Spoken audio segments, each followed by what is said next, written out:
ada presidensial threshold, di mana partai yang boleh mencalonkan ketika dia mempunyai 20% kursi di DPR atau 25% suara sah dalam pemilu.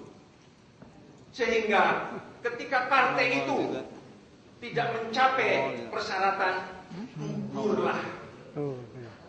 Rakyat memilih kader itu adalah untuk nantinya pemimpinnya itu. Artinya ini adalah pembodohan dan pembohongan, tetapi sah karena undang-undang. Kita juga lihat di DPR ada fraksi. Itu kan kalau parlementer. Karena rakyat nyoblosnya partai, maka di DPR partai punya suara. Beda dong. Ketika kita presidensial, yang dipilih adalah gambar calon anggota legislatif. Lantas dari mana asal usul asbabun nuzul, asal usul keberadaan suara partai di DPR itu dari mana? Ini semua karena sang penyusun sistem tidak menggunakan akal sehat.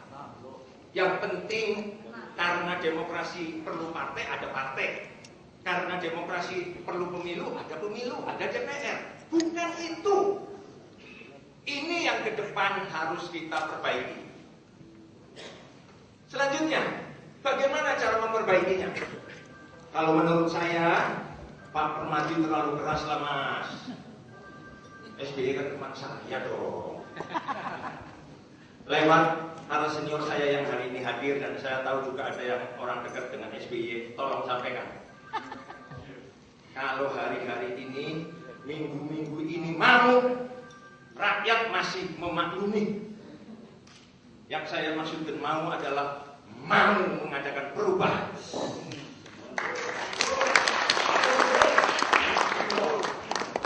Perubahan yang radikal. Bukan besok, bukan lusa, sekarang juga.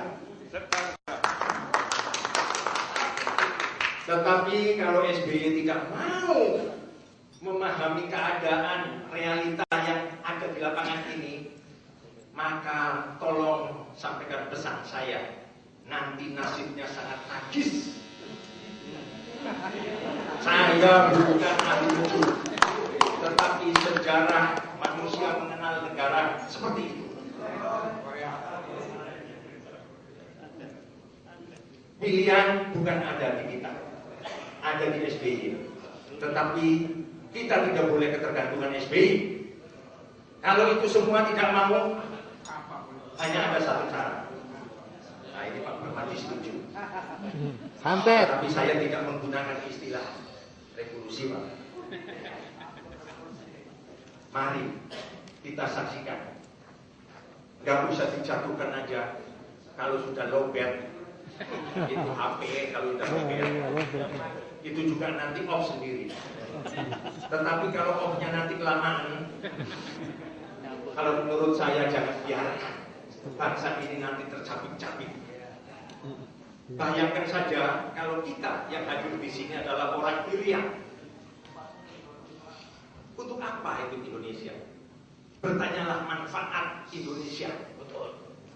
Jadilah orang Rio. Bertanyalah manfaat Indonesia itu apa?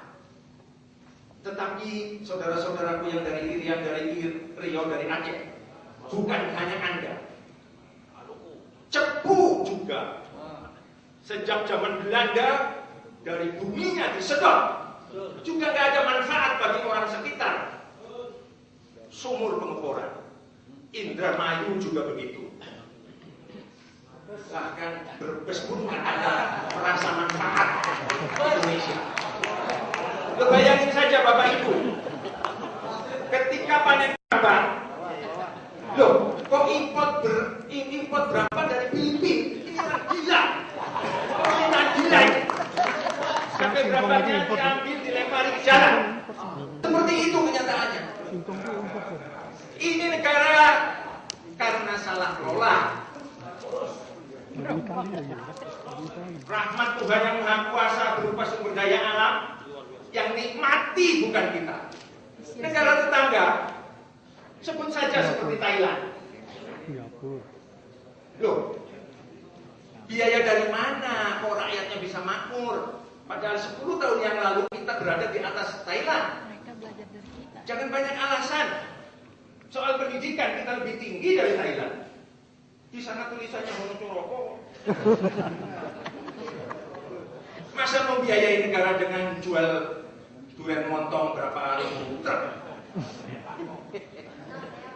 Tanah yang begitu luas, iklimnya begitu baik.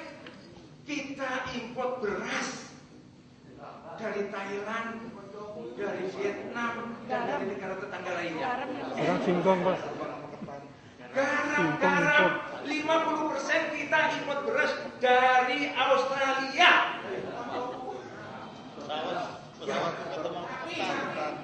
Ya sudahlah, TKI aja yang kita jual. Barangkali ini yang saya perlu sampaikan. Kalau nanti dengan sistem yang baru, niscaya orang-orang yang jelek pun akan tereject. Jadi jangan menyalahkan siapapun, kecuali kita bersama-sama hari ini mencari pemimpin. Pemimpin yang punya keberanian lebih. Melakukan perubahan. Oke, Jenderal. Di gedung DPR pernah saya sampaikan, SBY harus belajar sama polisi lalu lintas. Ya. Ketika di perempatan jalan macet, tak peduli lampu merah, kendaraan disuruh lewat dulu sampai terkurai. Nanti kalau semuanya sudah tertib, baru merah berhenti, hijau jalan. Kalau merah tetap jalan, tilangan. Ini tidak keadaan kita. Tetapi inilah realita. Fa'ina ma'al usri yusra. Diingatkan sekali lagi, inna ma'al usri yusra. Ambil hikmahnya. Moga-moga kita bisa mengambil pelajaran dan hikmah dari keberadaan seorang pemimpin yang lemah. Terima kasih. Terima kasih, Pak Kasih. Luar biasa. Ini Ibu Bapak sekalian. Saya kira sebelum saya lemparkan tokoh supaya adil, karena nanti jangan dikira ini karena saya orang Gajah Mada, nanti dikira mereka yang Pak Budiono. Karena Sri Mulyani itu muridnya Profesor Dr. Sri Kiswasono. Saya mohon dengan segala hormat, Bapak Profesor Dr. Sri Kiswasono.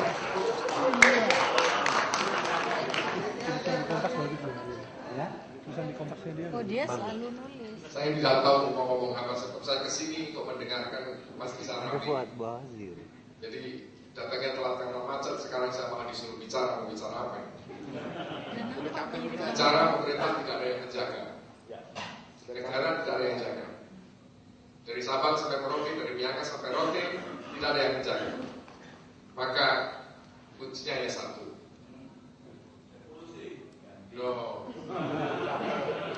Jadi Pak Yudhoyono harus berhenti sebagai kepala pemerintahan dan sekarang menjadi kepala negara.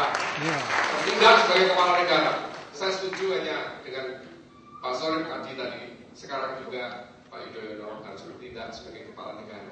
Jangan hanya kepala pemerintahan yang terkungkung oleh tupoksi, terkungkung oleh ketrias politika, terkungkung oleh fatsun ini, fatsun ini.